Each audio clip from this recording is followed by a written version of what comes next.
Welcome to Literature Live, Brightness of Books. These are sessions in which we bring books and authors to brighten our dark days. And today, we've got two sterling people just about to come up. First of all, I'd like to thank our partners, Westland Books and Reliance Industries for supporting this. What we are going to do is discuss Pavan Varma's new book, which is on Tulsidas, Ramcharitmanas. All of you probably know Pavan Varma, but very, very briefly, he's with the Indian Foreign Service, with the ambassador, he's been member of parliament in Rajya Sabha, director of Nehru Center in London. His last book was a much acclaimed book on Adi Shankaracharya. Speaking to him will be Devdutt Pattanaik, who's described as an illustrator for some reason in Google, whereas that's one of his minor qualities. He's a mythologist, very well-known mythologist. A mythologist is not someone who makes up myths, but who explores some myths. He's an author, best-selling author, and I think he deals very strongly with the willful misrepresentation of our scriptures.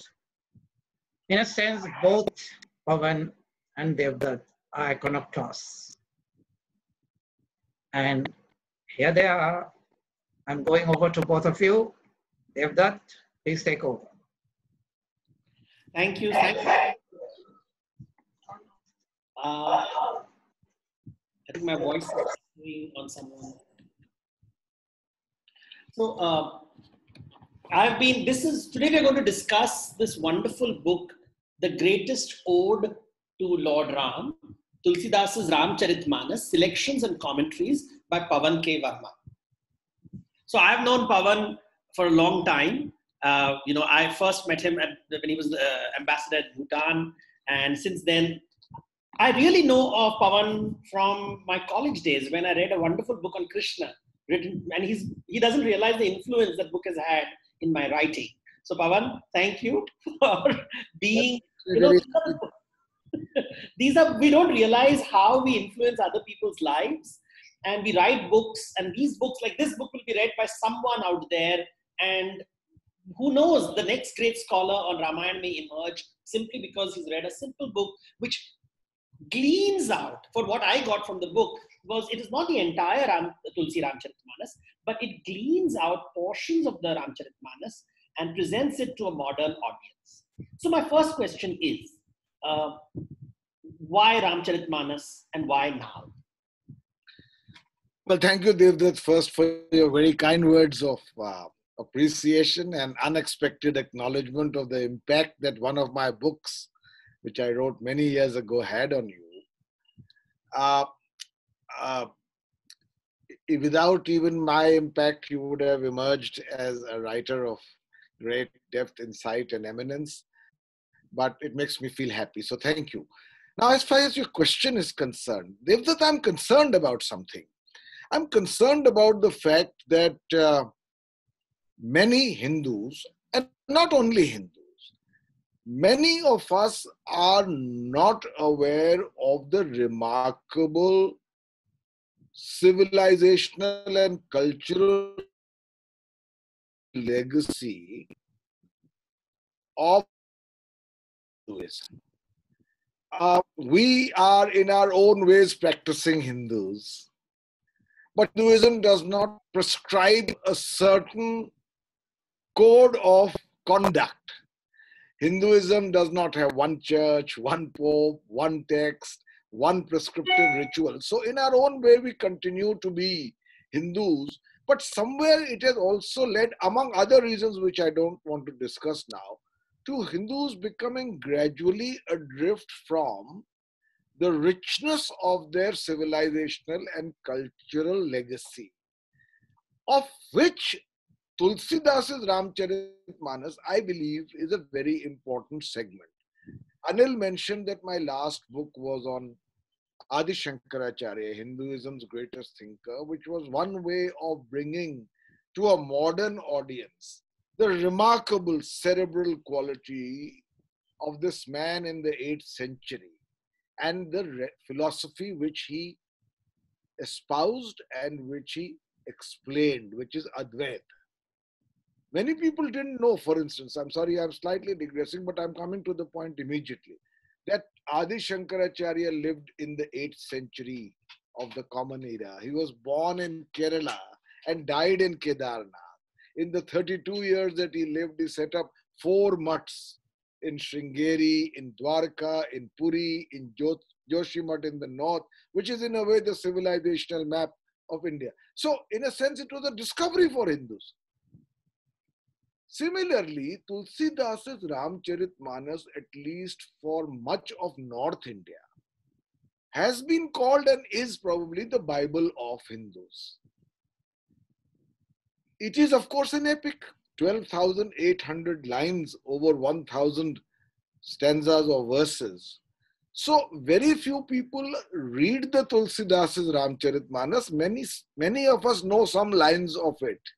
Now, what was my purpose? My purpose was that even if you don't read the epic from the beginning to the end, can I bring to a curious audience, hopefully, selections from it, which I have chosen. So, of course, they bear my stamp of selectivity, but which, in my opinion, nevertheless, are some of the most scintillating lines from the Ramcharitmanas. So, to bring them in an abbreviated format, let us say, of the epic, but which retains the overall structure of the epic, and to provide an English and a Hindi translation, and then to provide a commentary on the stanza so selected so that people get to know the context, the background, the meaning of what those lines are. And that was my real purpose of writing Tulsidas' Ramcharitmanas. So, I'll delve straight into the book because, the book is designed in an interesting way through a series of dialogues. And what I would like to begin with, thing which really caught my attention is very 21st century, which begins with, characteristics of the wicked and salutations to them. It's sarcastic in a way. It's like he first, of course, salutes the noble beings, and then he talks about these mischievous, wicked beings. And I'll just read the English translation, and perhaps you could sort of help us with that. Is, again, I greet with a sincere heart. Look, I can actually see a man standing on stage with this, look in his eyes, saying, again, I greet with a sincere heart the malevolent class who are hostile without purpose, even to the friendly, to whom others' loss is their own gain, and who delight in others' desolation and wail over their prosperity. This sounds so familiar. This is not 400 years old. This is today. Dev, that circumstances change or don't change, nor do people. When Tulsidas wrote Ramcharitmanas, there were 2 things that could attract for him the envy or the critique or the anger of his peers or contemporaries. One is that although well versed in Sanskrit himself, he consciously made the choice of not writing Ramcharitmanas in Sanskrit as was done by Valmiki when he wrote the Ramayana sometime between the 5th century BC and the 1st century BC. Tulsidas chose to write in Awadhi, which is the language of the common person. So in a way, he democratized the tradition of Maryada Purushottam Ram. Now he knew that he would win the opprobrium, the hostility of many who believed that Sanskrit alone was the language in which scholars should write about and project what is the wisdom of Hinduism, as indeed Sanskrit was in the past. But we must understand, and here again a great fallacy arises with people like Wendy Doniger and others, or even if I may say so with great respect to him, Sheldon Pollock, who's otherwise done pioneering service for Indian Hindu culture and for Sanskrit. They think that Sanskrit was only the language of the elite and was exploitative by definition. But they don't understand that Sanskrit, even in its heyday, at a time when the epics or the Vedas were actually being recorded in Sanskrit from an oral tradition, very soon moved into Prakrit, which was again the language of the masses.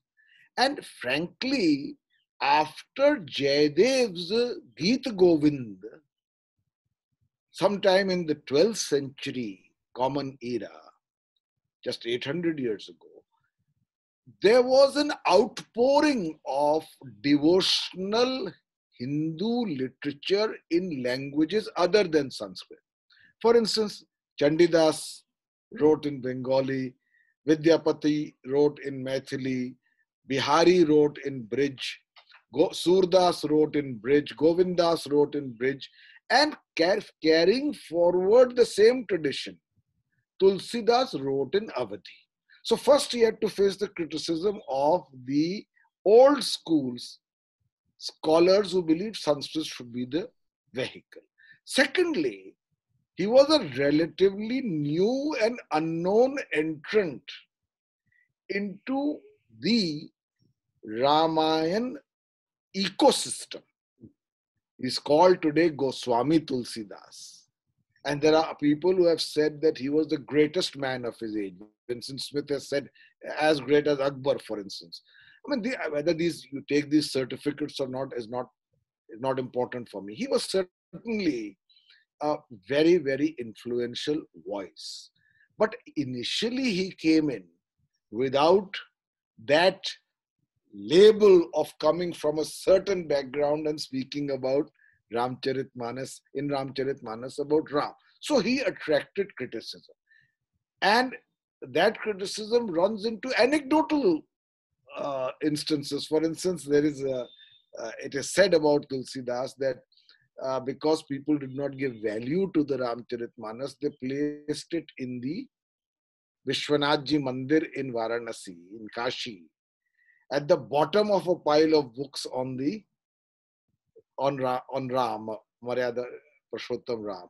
But when the doors opened of the temple in the morning, it was on the top of the pile with Shiv himself writing Satyam Shivam Sundaram.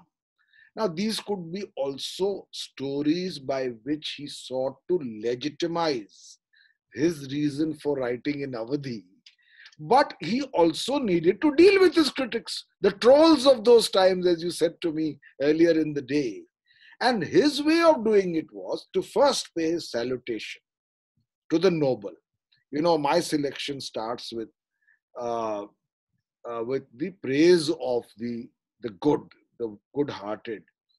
Sadhu charit subcharit kapasu nirasa visat gunamay phalajasu jo sahidan par chidra dharava vandane jag jaskava. So this is good are like cotton who go through so much of trouble, spinning, needling, threading, ginning, but only help the needy by giving them cloth to cover themselves. Having done so, he takes on his actual potential or would-be critics. And he does it most sarcastically.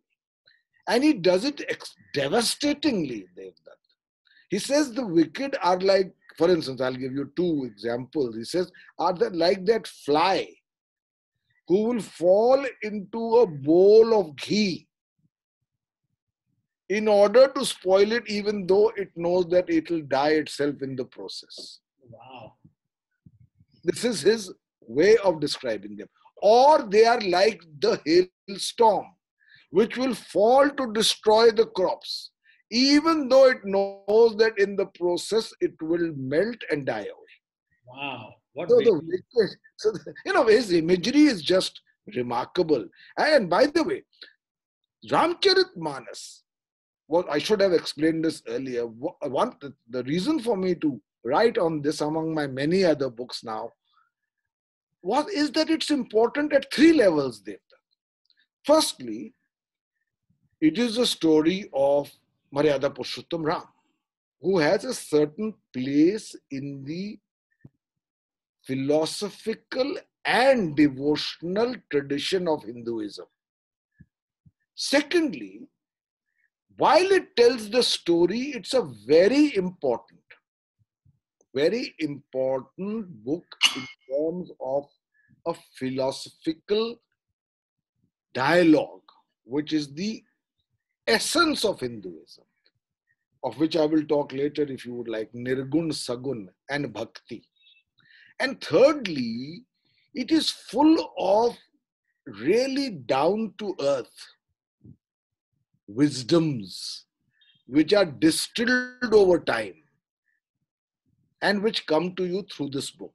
So Tulsidas, Ramcharitmanas, his literary ability, that's just the sheer verve of literary. I mean, you've heard of Shri Ramachandra Kripalu Bhaj Man Harana Bhav Bhay Darunam Nava Kanja Lochan Kanja Mukh Pad Kanja Kar Kanjarunam.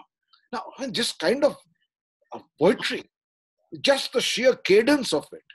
So he needed to take on his critics, and no one could do it better than him. Right in the beginning, he sets that aside. What fascinated me, and you raised the point about this is a Ramayana, and what I find his need to include Shiva in the story, which is not traditionally done. This is something that you find later scriptures telling, but Shiva becomes a very important character in Ramcharitmanas. And you see that in the way the story is told. It is, Shakti is being told the story. It's not taking it from the mouth of Valmiki. Even Valmiki Ramayana has its own origin story. This is a very Indian thing of saying that I heard it from so and so and so and so and so and so. It's, it's like a river of stories. But why Shiva? Is there any particular reason? Was it strategic or was it just poetry? There must be, here is a lot of strategy going on, like any other writer of his time. You see, the schism or the gulf or the division or the difference of emphasis within the larger unified framework of Hinduism. Don't please be mesmerized by its diversities, as some Western observers in particular are, who then conclude that there is no such thing as Hinduism in the singular. Don't make that mistake. But yes, Hinduism allowed, nurtured, encouraged even a great deal of diversity.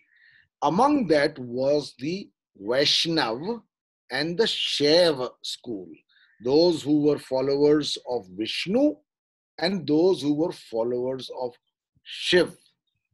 Now, it never came to a situation except the most rare occasion when it led to violence or hostility.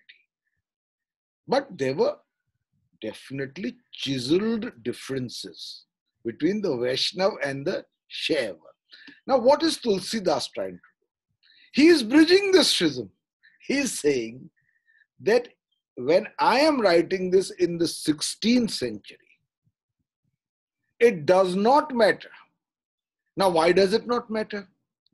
It does not matter because Hinduism itself has now evolved beyond this to another level where what is important is not where you are coming from, but where you might go through the process of absolute devotion, surrender, bhakti, prapatti.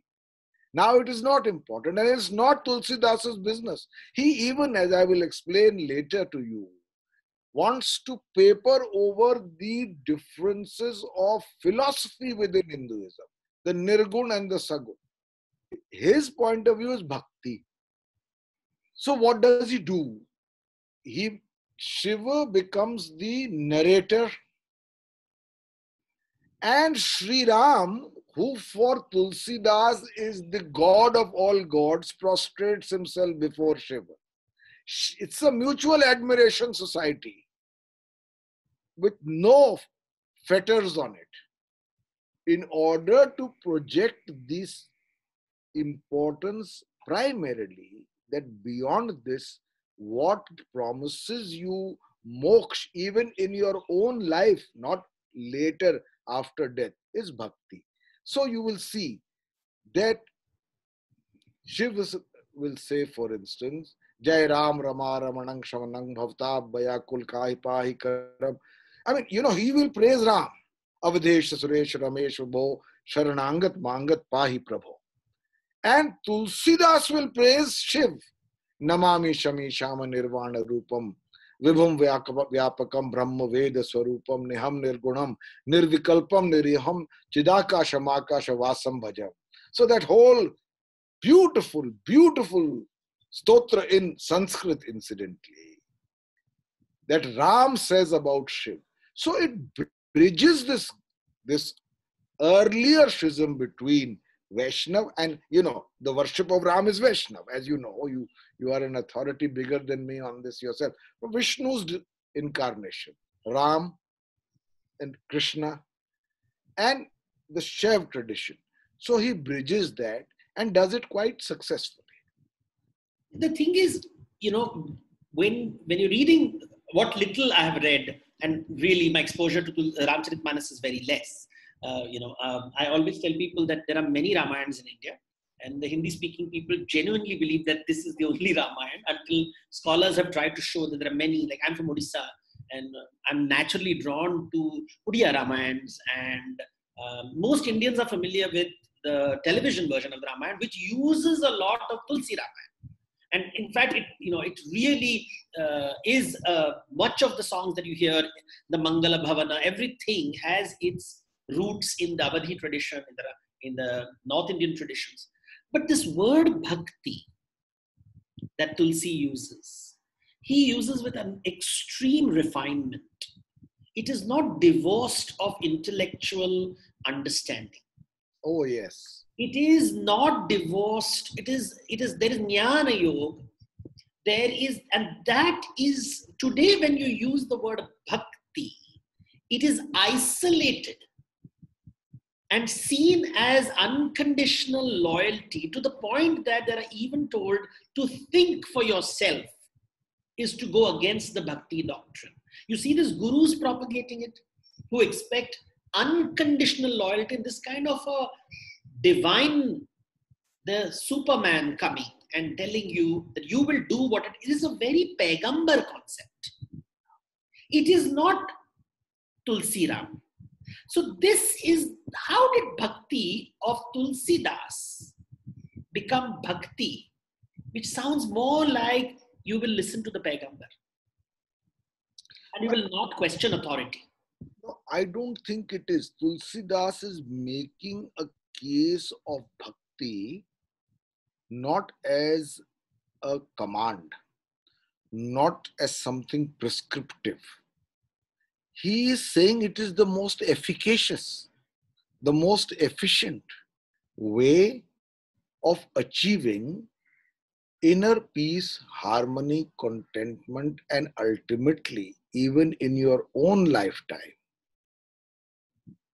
moksha from the vicissitudes of life, to become transcendent of both joy and sorrow, because in normal terms they are both transient and will pass. To rise above that, he believes bhakti is a very effective instrument, but he is not unaware of other ways of doing it, of achieving the same goal. He is only making a case by argumentation, not by fiat. The Jnana marg, see, there's Jnana marg, there is Karma marg, there is Bhakti marg. Hinduism's great eclecticism allows you to choose. My last book was about Adi Shankaracharya, who believed in the Jnana marg, the path of knowledge leading to moksha. Tulsidas is the path of bhakti. But first he takes on board And that is why it's not prescriptive. He takes on board the philosophical arguments of the past. There was a Nirguna school where the ultimate was conceived of as pulsating cosmic consciousness beyond attributes. As you know, it's defined akhand, indivisible, adrisht, unseen, nirguna, attributeless, purna, complete, nirvishesh chinmatram, undifferentiated consciousness. So it is visualized, conceptualized as that, and incidentally, the latest scientific discoveries in cosmology, in quantum physics, are proving that this kind of consciousness and its existence is true. But that apart, that's another session we will have. So Tulsidas takes into account the Nirgun tradition and takes into account the Sagun tradition, which says it is, yes, it is that pulsating consciousness, but that pulsating consciousness is not unyieldingly nirgun, without attributes, because it's too dry a concept for a devotee. He wants a deity. He wants a God with attributes to whom he or she can go, pray, and ask for something and also surrender. You need a deity. So after Shankaracharya, who pursued the Nirguna, Advait, non-dual doctrine, came Ramanuja, who said Vishisht Advait, not Advait, but Vishisht Advait. You see how everything in Hinduism is linked, although it appears diverse. And that is my essential point. So Vishisht Advait came with Ramanuja and was elaborated upon later by Nimbarkar and others, which said that attributeless, nirgun cosmic consciousness has the power within it to manifest itself. I'm simplifying it for the benefit of the devotee. Now, having taken those arguments on board, what is Tulsidas saying? The intellectual argument. He says, Ram is both Nirgun and Sagun. Aguna Sagun doi Brahma Swarupa. That pulsating consciousness is Brahm. So he says, Aguna Sagun doi Brahma Swarupa Akat Agat Anadi Anupa. That Ram, Agun and Sagun are only two aspects of that same Brahm.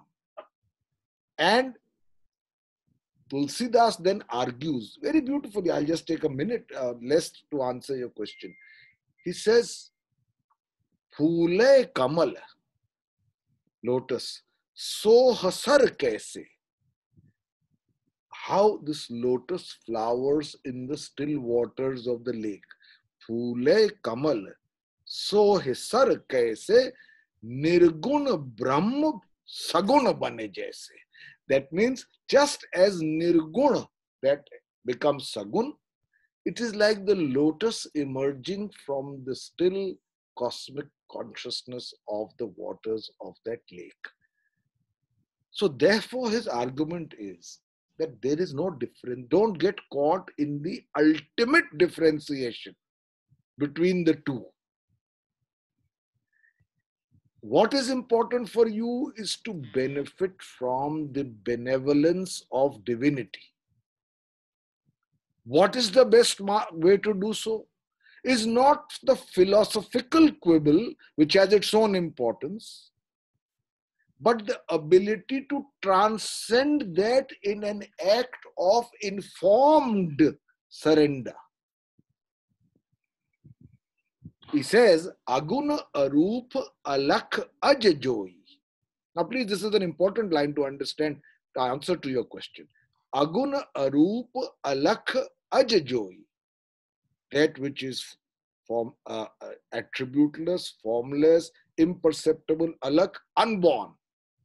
Bhagati prema bas saguna ho joy. because of the love of the devotee, that attributeless, nirguna, divine, cosmic consciousness assumes form. Nirguna, Brahma, Saguna, Bane Jaisa. It assumes form. Once it has, and representing both. So don't get into that trap. What is it that you seek? What you seek is salvation. Surrender to that with faith. He says, Janani Janak. Very beautiful 4 lines. I'm tempted now that you have prompted me to this. Janani Janak, parents. Bandhu, friend. Sut, son. Dara, spouse.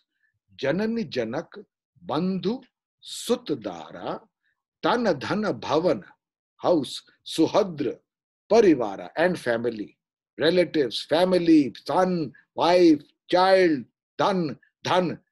Sabki mamata, the attraction for all of them. Sabki mamata, bandh, sabki mamata, tag batori. Weave them all into a cord. Mama pad man hi bandh bari dori. And tie that cord with surrender at my feet. And having done it, you will be rid of attachment, of anger, of envy, of discontent, of agitation, because bhakti itself becomes the stepping stone towards possibly that peace of mind which is preparatory to moksha. So it's an intellectual act. See what happens if I'm reading the book and I'm asking, how does one differentiate bhakti to Ravan from bhakti to Ram? Because Ravan, the description of Ravan which emerges, he uses exactly the same assumptions. I am greater than Ram. So in our normal day-to-day life, कैसे पता चले कि हम जिसके साथ हम भक्ति कर रहे हैं, हमारे सामने क्या वो राम है या रावण है, क्योंकि मुंह में राम राम, बगल में कुछ और. नहीं, देखिए, रावण और राम में कोई एब्सोल्यूट डिफरेंस नहीं है. Again, sorry to my answers to you have to become a little more complex than simple replies, because that is the nature of Hinduism. You see, Hinduism refuses to treat you as a child. While it values childhood, the simplicity of a child in the rite of devotion. Pandityam nahi, balyam theek hai. Don't be a pandit, be a child.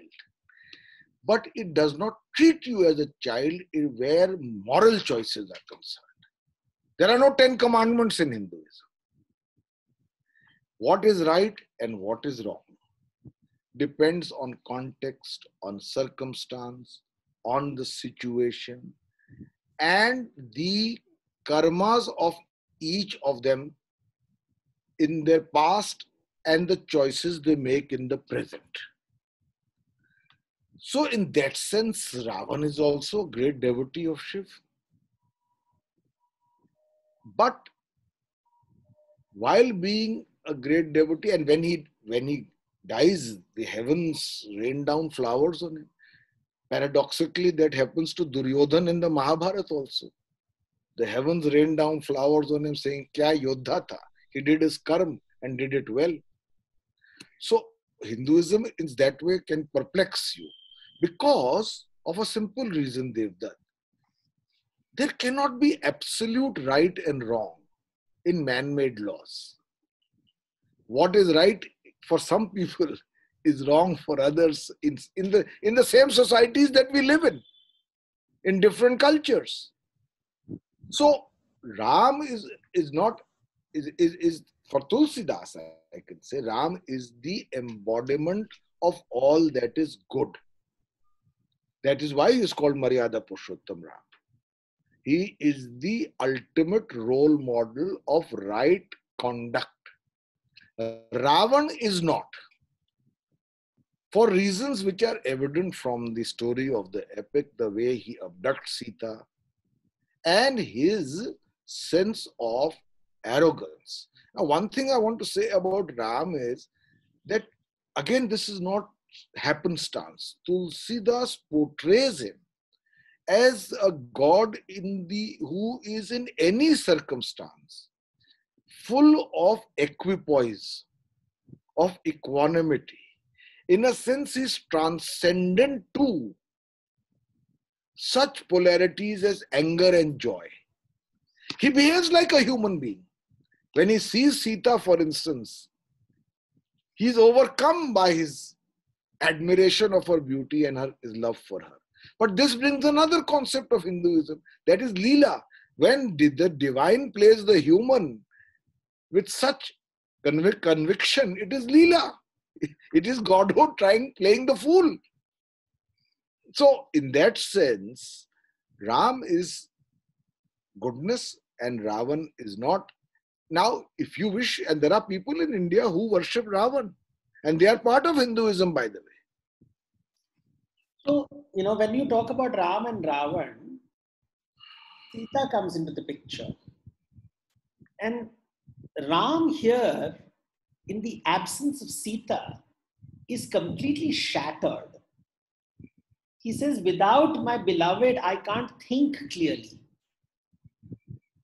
Is this to be seen as Leela? Without doubt. Or genuine pathos for the loss of the beloved? God playing the fool. He knows the story in advance. He's the all-knowing. Sarva Pratyay Darshanan. He's the all-knowing.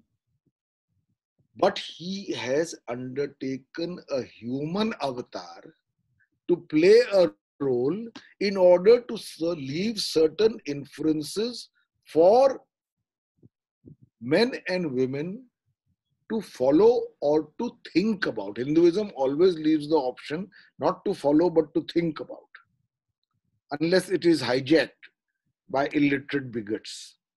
It gives you that option. Think about. So, when he's in the forest with Lakshman, and Ravan has abducted Sita. Ram is, what could any husband emulate what Tulsidas, right? She's bereft. He's in agony. Ghana gamanda ghana garjat gora priya heen dar patman mora. Without my beloved Lakshman, I am afraid. This is that God who is all powerful saying, I am afraid. If this is not Leela, I don't know what it is. So he plays a human role to perfection. So how is Tulsi's Ram similar to Hindutva's Ram? No, you see, there is an attempt to use Ram in the current context for political goals. In itself, it is not either absolutely bad or unknown. Religion has always been used to achieve a certain secular goal as an inspiration, or as even our soldiers, when they go to the border for a charge, when they know certain death could stare them, they pray to Devi, they pray to Ram, they pray to whoever their Ishta Devata is. So I'm not saying that. What is wrong is, in my view, what is the difference between Maryada Purushottam Ram as I know him and his irrational weaponization? First of all, Ram is not a passive God. Let's not assume that. Hinduism may have been passive for too long, but Ram is not. He fights against injustice. He takes up arms against injustice. But Ram is Maryada Purushottam precisely because he will not be angry against the innocents or use violence when unnecessary or take the law into his own hands or be angry or vengeful. He's not that. He's not that. That's the beauty of the whole definition of Maryada Purushottam Ram, unlike Leela Purushottam Krishna. So Maryada Purushottam Ram is always in equipoise. Even when gross injustice is being done to him. Not that he will accept injustice, but he will not react with irrational anger or unnecessary vengeance. That's my point. So when Ram goes to Kaikeyi, who has had him banished for 14 years and his throne taken, what does Ram tell Kaikeyi? He should be very angry. In modern terms, he should have been exceptionally rude to her, even been violent to her. What is this? You are exploiting a vow given by my father to take away what is rightfully mine. What does he say to her? He says, Sun Janani, soi sut bada bhagi. Listen, mother, that child is blessed. Sun Janani, soi sut bada bhagi, jo pitu mat bachan anuragi. Who has an opportunity to follow with love the command of his or her parents. And with that, he goes into exile and comes back ultimately victorious. When he is born, for instance, what does Tulsidas sing? Bhai pragata kripala, the merciful, deen dayala, kaushalya hitkari. Every day on Ram Navami, a lot of North Indian Hindu families still sing this song. So he is merciful. He is the protector of the weak. Deen Dayala. And what does, for instance, Ram tell Bharat? As part of the discourse, the many dialogues, because Hinduism itself is a dialogue. So Ram says to Bharat, Par hit saris dharam nahi bhai. Oh Bharat, my brother, there is no greater virtue than the welfare of others. Par hit saris dharam nahi bhai, par pida sam nahi athmai. And there is no greater evil than injury to another. Now this is Maryada Purushottam Ram. My problem sometimes with those who use the slogan Jai Shri Ram in moments of avoidable violence, or when violence is the result of a few against the weak, or even when it is to inflict unnecessary violence, is that you don't know the notion of Maryada Purushottam Ram. We are running out of time, so this is the last question. And we'll step out a bit from the book to Pavan Varma, the person. And you have been in the bureaucratic space, in the diplomatic space, you are in the political space. In my personal experience, every politician, when cornered, says they are doing Leela. So, but Bhagwan Leela karte hain. क्या जो लीला करते हैं वो भगवान है? आप टिप्पणी जरा दीजिए. एक तो मैं लीला के काबिल नहीं रहा हूं अभी, क्योंकि लीला happens when you are above the polarities of life, when it is sheer play with no ulterior purpose. You are not seeking reward, and you cannot ever be without benediction. You are God. You play Leela for the sake of the sheer joy, the verve, exuberance. Sorry? Yeah. So, therefore, I am not capable of that Leela, but being now in public life for many years after being a diplomat, I don't think he's putting me on. I believe that you do what you think is right. And in that sense, some of the decisions I have taken, and I am no paragon of virtue, I believe in thinking what is the best thing to do. In that sense, perhaps we are all inspired in our own little ways, even though we may or may not admit it, by Maryada Purushottam Ram, while, and this is why Hindus are harmonious schizophrenics. They are both Maryada Purushottam Ram and they are Leela Purushottam Krishna. They believe in the sheer notion of Ananda. I often say what distinguishes what distinguishes Buddhism and Hinduism, Rather pertinent. which are so similar in many ways. Buddhism being a beautiful, enlightened tributary flowing from the the river of Hinduism. But the Hinduism is essentially defined by the one word, Ananda, joy, Chidananda Rupa, Shivoham Shivoham, and I am God, because I am capable of experiencing that same unalloyed, unblemished bliss and joy in this life. And Buddhism is very similar metaphysically to Hinduism, with a difference of emphasis. That beej word of Buddhism is dukkha, sorrow, and the way out of sorrow. So Hinduism, it's ananda, joy. Buddhism, it's dukkha, sorrow. Okay, thanks so much, Pavan and Devdutt. I think you brought a lot of Anand into our lives just now. That was brilliant. And the way, I think Tulsidas's poetry, the way you recited it, the rhythms were incredible. And I wish I could do the same, you know. I must learn it somehow.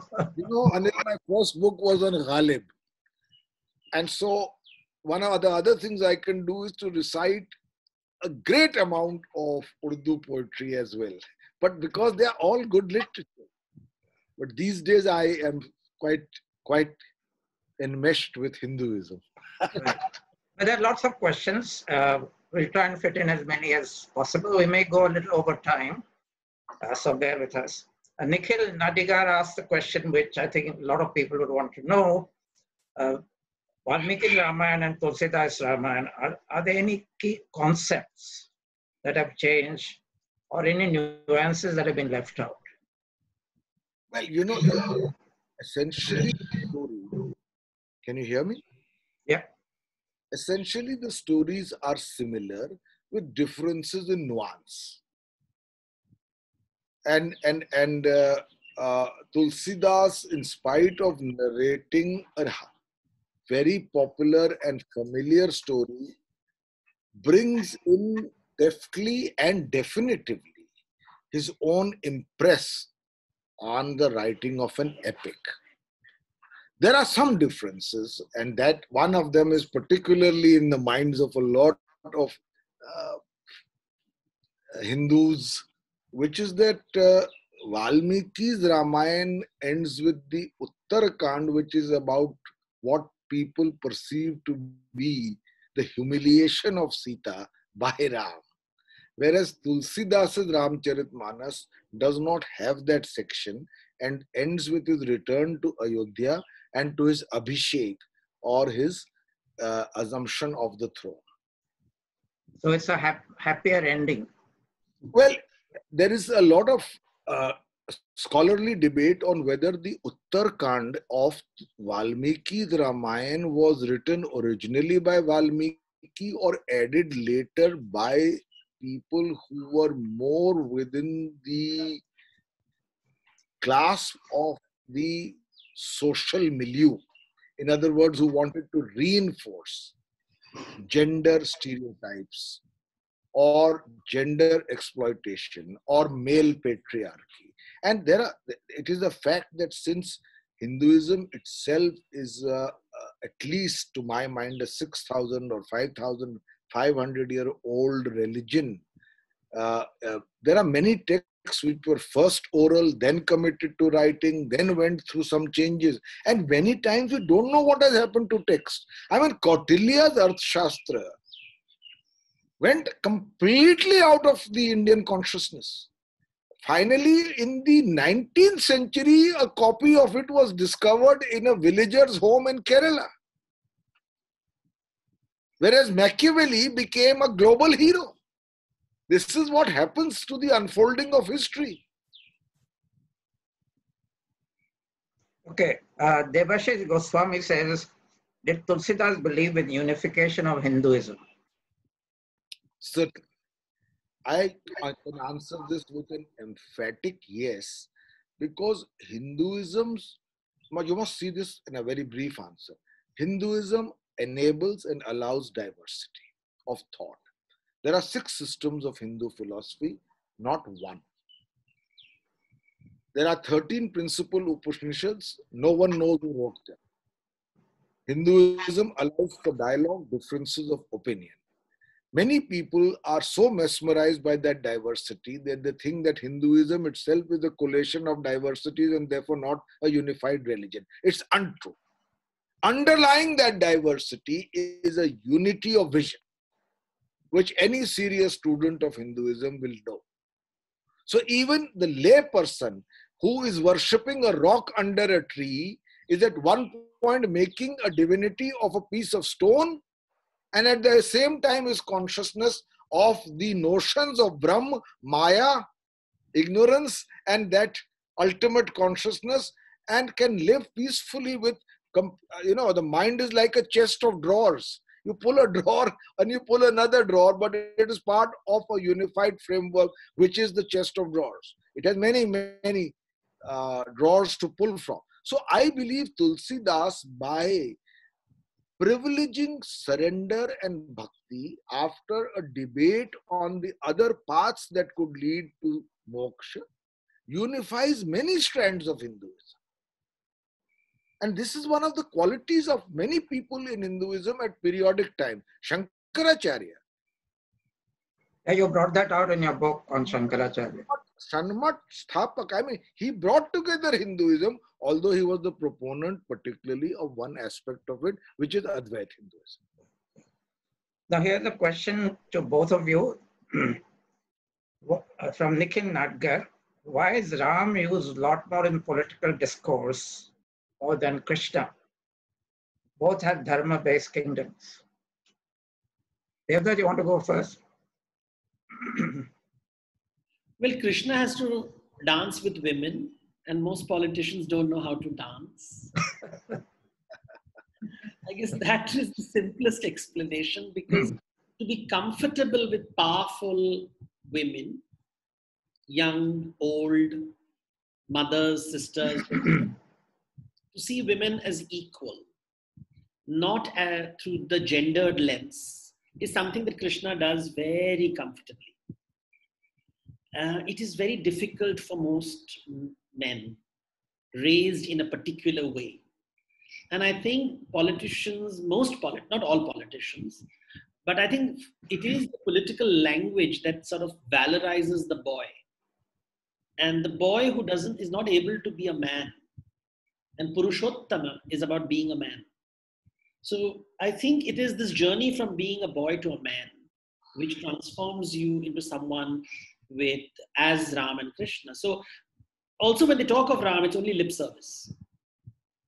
It's not actually an understanding of Ram, as Pavan has been repeatedly stating. The sophistication of Ram is missing. It's just the lip service to Ram. It's a cosmetic Ram that you follow.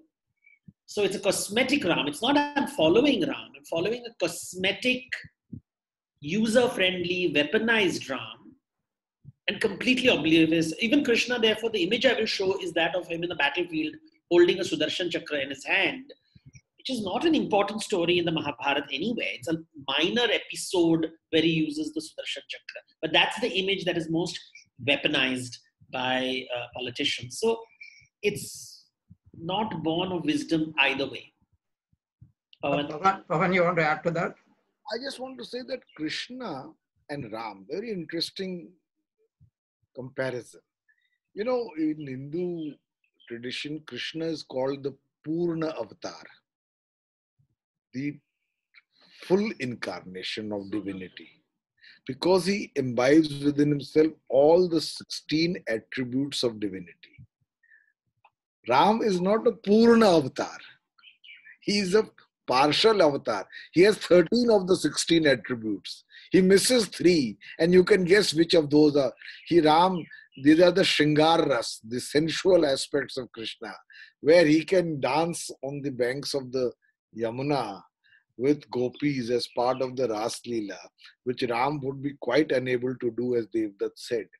But Ram is, I think, because of his rectitude and his single-mindedness in an epic war in which he was the central figure.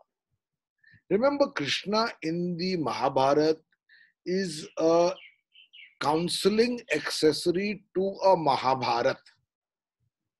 Ram, on the other hand, leads the battle and is the principal protagonist of achieving justice against what is perceived to be as evil. So, in a sense, he's better suited for appropriation by those who wish to use him. Because in Krishna, what would you do about a god who is so great that he steals butter as a child? As an adolescent, he is unbelievably precocious with the gopis, who dances the Ras Leela, who also gives the sermon of the Bhagavad Gita, and who cheats in the Mahabharata. By the way, Krishna cheats not once, but 3 or 4 times in the Mahabharata. His intention is good. That what is the goal? It is to win the war, not to prove yourself to be very righteous. So in a sense, Krishna sets Mahatma Gandhi on his head. Mahatma Gandhi said the means are as important as the end. The real tradition in Hinduism, as Krishna symbolizes it, was the end is more important than the means. Kaushik Kanjale asks, what's the difference between King Ram and King Bali? Both were great kings. Yeah, I mean, that's another aspect of the Ramayana story which is controversial, because there are many proponents who believe that, in a sense, Ram was unjust with Bali by having killed him. But that is the story, and one of the reasons that Ram gives, which again Krishna may not have been able to give in absolute terms, Ram says that the cardinal sin Bali made was to marry or keep his brother's wife and to lay claim to and to indulge in acts which he believed to be not in conformity with virtue. So, in that sense, there is no comparison between Bali and Maryada Purushottam Ram, but many people consider that particular prasang or aspect of the Ramayana story to be controversial. Devdutt, a question for you from Rushil Patel. What is your opinion of people trying to fit Hinduism to Abrahamic templates? Well, they'll fail. That's the opinion, because it's like trying to put cricket in football. You can't take the cricket bat into the football stadium. It becomes a funny game which will be neither cricket nor football. But this need comes, and it is, who is doing this? It's actually being done by Indians who have a low self-esteem and great shame about the Hindu traditions, and genuinely see masculinity in the Abrahamic traditions, and hence want to embrace Abrahamic masculinity through Indian masculinity. So it is this deep discomfort with the feminine side of Hinduism, which sort of has a comfort with the masculine and the feminine. Abrahamic traditions don't have a comfortable relationship with the feminine. There is no feminine. The divine, the prophets, everybody is masculine. So you see this new Hinduism that is emerging, the weaponized Hinduism, which is trying to be masculine, rejecting the feminine. Looks like this funny game that is neither cricket nor soccer. From Ajit Pradhan, I don't understand the question. Pavan, perhaps you will. From Sitapati Ramchandra in Ragashri, when did the narrative change and we began chanting Jai Shri Ram instead? Well, Jai Shri Ram has been chanted from time immemorial, but its meaning or its usage has changed in recent times. I can understand angst among Hindus by being unfairly treated by history, including, if I may add, and this may be controversial for you, by a lobby which is reflexively secularist without being rooted in any religion, including Hinduism.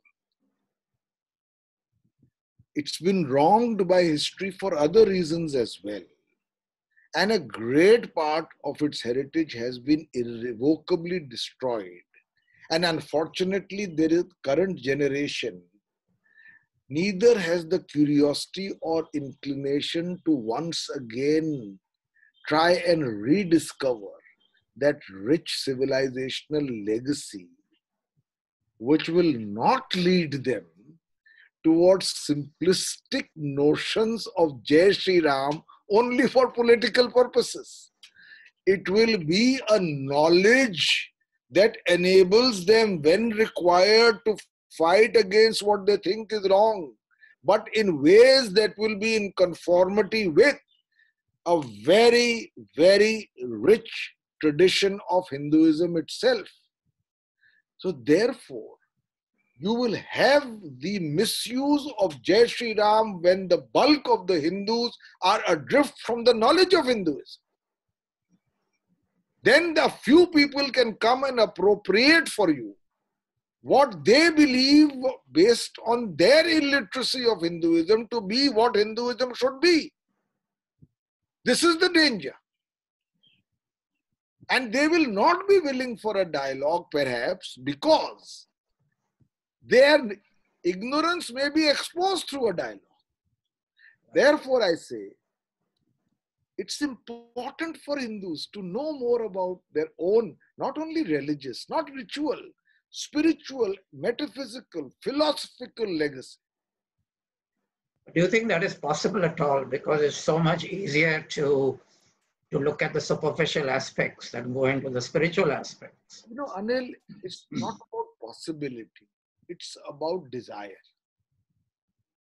It's certainly possible and it's certainly desirable. Because if you were a civilization which was born 200 years ago, and you know a little of it and you don't, there is time to rectify it. Or if you were civilizations like the Greek or the Persian or the Mesopotamian, who remain only as museum relics, you can forget it. Here is a living tradition which has evolved, which has adapted, which has gone through great setbacks but still managed to survive as a tradition. It's part of our lives. I think it's necessary, without being prescriptive, for Hindus to have a little more curiosity about their own faith. I think it's useful. That's the best antidote to its distortion. Yeah, except that it needs some kind of a leadership to do that. Well, you know, there can always be enough reasons for you not to do much. Either wait for the Messiah or the leader who leads you in the right direction. But I sincerely believe that ordinary Hindus, for instance, they read the Gayatri mantra. And all of us, many Hindus, most Hindus will read the Gayatri mantra. To know the meaning, the symbol, Devdutt has done so much work on such matters. To know a little more. You know, for instance, the first 6 systems of Hindu philosophy, Anil, you know, were not about godhood at all. They were not talking of divinity. They were talking about what could be the ultimate truth. They can be technically called atheist. Now, Hindus don't know anything of this. So I think, you know, you can wait for a leader eternally. You can wait for things to change external to you, or you can make some effort on your own as well. I think, for instance, my book Adi Shankaracharya was quite successful. It came out in 8 Indian languages. And it is these kind of things also which I help Devdutt's books, which take it to the people and probably ignite a little spark in them to know more. I think the problem at the moment is that too many people too many leaders leading us the wrong way, in the wrong direction. It's, you can say that. I don't think leaders have always led us into the right direction. For instance, I am a great admirer of Jawaharlal Nehru. But I believe he took us in the wrong direction when he had a viewpoint which defined progress only in categories of Western modernity. He looked at everything in the past as he calls it himself in The Discovery of India, the deadwood of the past. His approach was that everything that happened in the past was superstition, prejudice, ritual.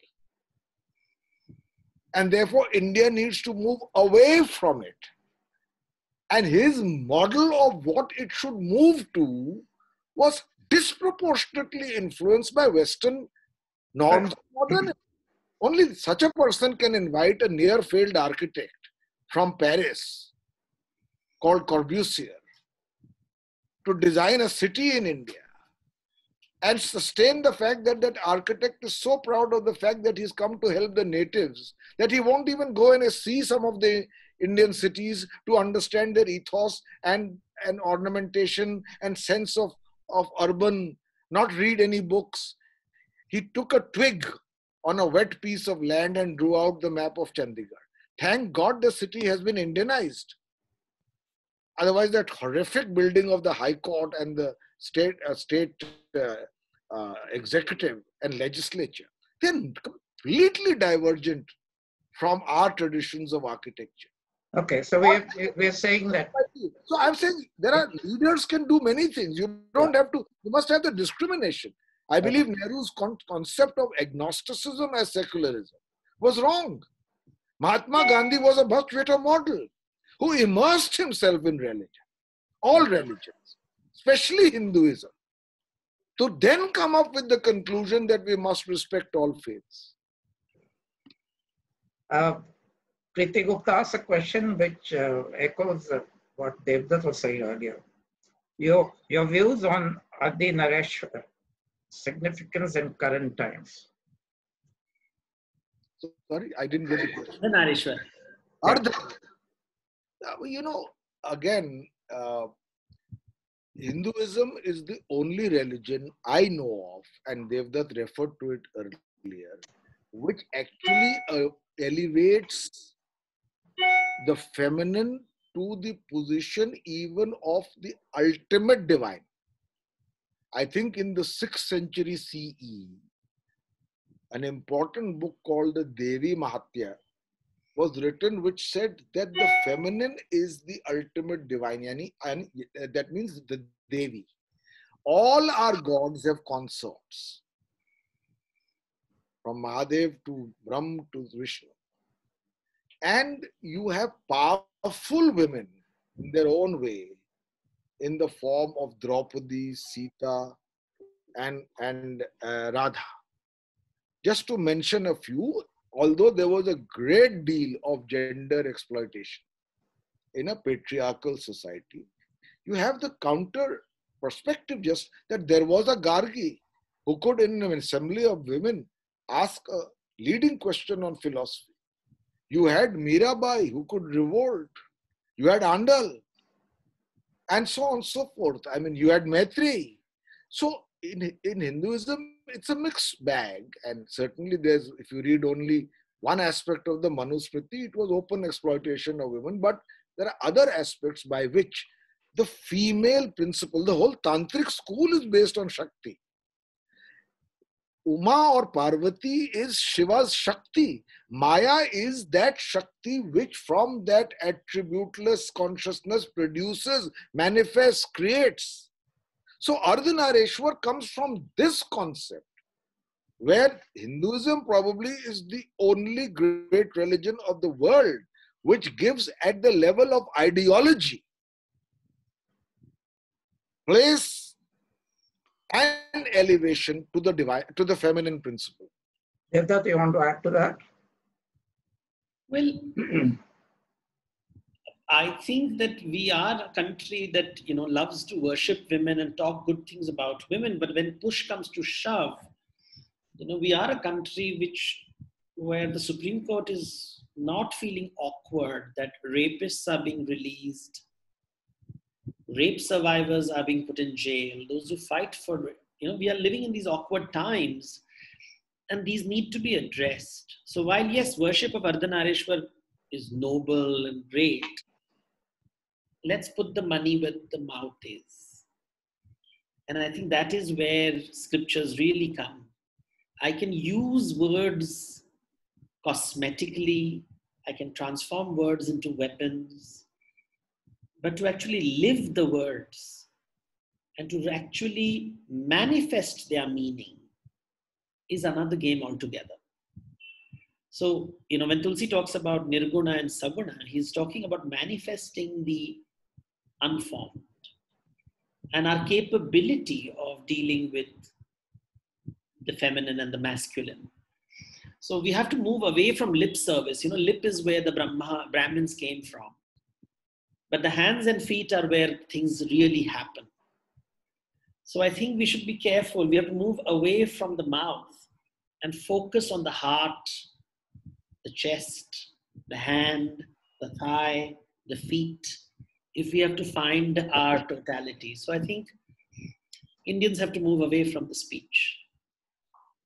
Well, I think that's a very, very good note on which to end. There are many more questions, but we're already 15 minutes over time. So Pavan, do you want to say any closing remarks? Well, I just want to thank you, Anil and Tata Literature Live, and of course, Devdutt, with whom talking one learns more than one is able to say to the audience. And I want to say, you cannot any longer make the choice of remaining perpetually either indifferent or incurious about civilizational aspects to where you belong. The world does not like photocopies. We don't like clones. At least they are not liked. You have to have some authenticity. So, for too long now, speaking good English has been the only definition in a sense of being educated and civilized. It's not going to wash anymore in this country. There's a backlash against it. Well, thank you, Pavan Varma. Thank you, Devdutt Pattanaik, for a very enlightening and interesting session. And I also want to thank Reliance Industries and Westland Books for making this possible. Thank you. Thank you.